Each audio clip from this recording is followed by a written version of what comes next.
Hello, welcome back to Coding for Kids. And today I decided to make a video just because some people told me on Repel Talk, because I posted an ad on Repel Talk, that they didn't understand a word I was saying. But so today I'm going to be I'm going to make a series of videos on the basics, essentially. And so I hope you guys enjoy. In today's video, we're going to be going over print, variables, and we're also going over inputs. And we might go over some other stuff if we got time. But basically, print vars inputs.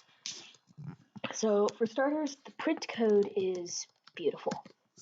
Okay, so you type print, and then you just hit a whatever these are called, parentheses, and then make sure to put it in quotation marks or whatever those are called, sky commas. But and then you just print, and then you just type what you want to print. Boom. Is a beautiful flower. No. I don't know what I did. It's a beautiful flower. But the print is awesome. If you want to create a new line, which obviously is very helpful, you just do /n, and then it's hi. And so if you want to print in color, which a lot of people do, it gets a little more confusing because you have to use an import from term color. This means that it collects term color. Import colored cprint. And this makes it just print is better. Cprint, and then you just do hi, but then comma, and then another quotes, and then you pick a color. There's not that many colors. I know you can do green, red, and blue. The one problem with using packages is you gotta wait for that to happen. Boom, hi. So now we're gonna work on inputs. And I'm just gonna expand on this code. So inputs and variables really tie together. So a variable is essentially, I'll do this in shell to show you. So if I were to say var1 equals I'm awesome. Oh, var1 equals 2. So it may look like nothing happened. It just went to a new line.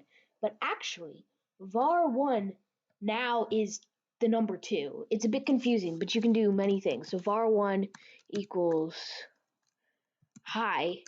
If you want to assign it to a word, you do have to put it in that. So now we can do print. And when you're using a command that has a variable, I have caps lock on. And when you're using a command that has a variable, the print command, you're just going to type the variable. That's it. So var is equal to hi. So, wow, I messed up. Okay, so var equals hi. Var equals hi. I can't even do this today. And then print var. So now this thinks that var is hi according to the computer. So this thinks, oh, I should print hi. Boom, did it. Don't never use this shell. I was just using it to exampleize because it's simple. So what we're going to do is we're going to show inputs. What an input code does is, let's say I want them to be able to pick their name. So we're going to make a variable called name, and that's going to equal input. And then after input, you're going to put a parenthesis. And then after the parenthesis is what we'll show. So name equals, hi, what is your name? And then whenever you're using an input, always put a space at the end. Or if you like, you can do a /n. But so here's what's going to happen. So it's going to say, hi, what is your name? And then I'm going to type Bob, because that's totally my name in real life. So now, because of the input code, name equals Bob according to the computer. So if I type print name Bob. So that's pretty much variables and inputs. And then, so I'm just going to write a simple little code here just to display them all together. I mean, honestly, go watch my video called the Stalker game because that uses a lot of these. But, oh yeah, one thing I forgot to cover. If you want to color an input, it's a little confusing. But so here's what you do. Input, oh wait, no. I gotta have a variable. Bob name equals input. And then this is so weird. I don't understand it. But, so then you're gonna type colored, and then another parenthesis, y, and then what you want to say, so what your name, and then a space after it. One other thing that I know personally a lot of coders like to do is /n and then this, because people say that looks really nice. I don't like it that much, but I'll just use it to show you. So now it's going to, then it's going to, oh yeah, so more stuff on print. So what this code will do is it'll say hi space plus name plus, oh yeah, just name, and then boom, green. So watch. So it'll say what's your name, and then that's like the basic input code symbol. I don't like to use it that much, but Bob.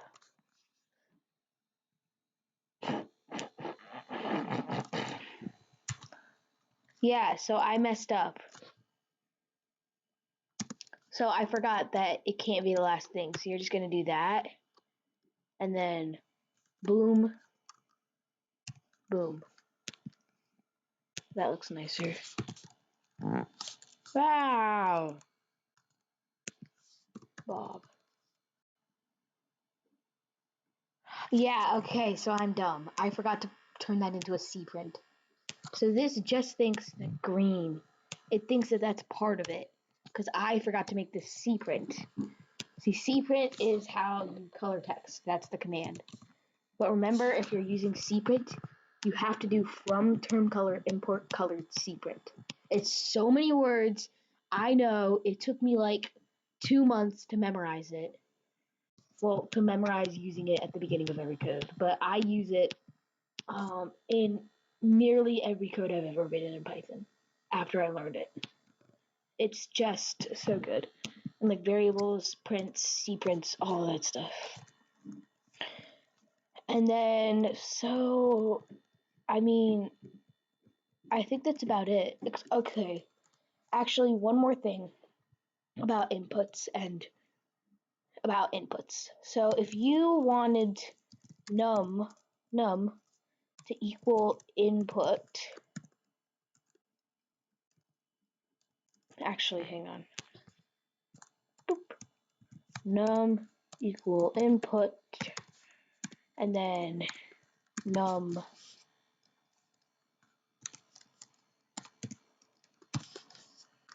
so now number is going to equal the input, but let's say you want to have them guess the number.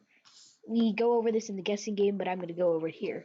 So you're going to use, if you want to compare something that's used in an input, you have to use the integrator command, because this thinks it's a string.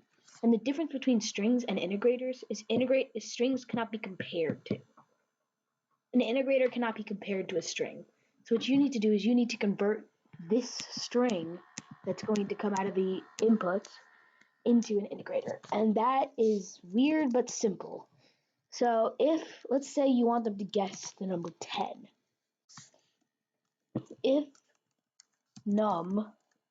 Okay, so here's where it's weird. If int, because the int command will convert if it's a number to the integrator, and then equal, and then 10. And then that's just an if command. Cprint good.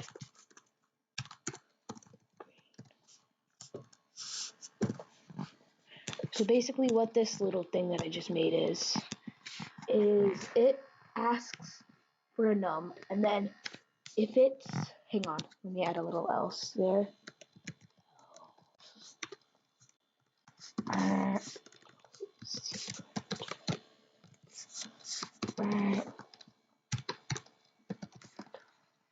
So basically what this does is it asks for a number, and then that variable will be set to whatever number I type. So if I type 9, it's going to type burn, because 9 does not equal 10. However, if I type 10, it'll type good, because that's what the code tells it to.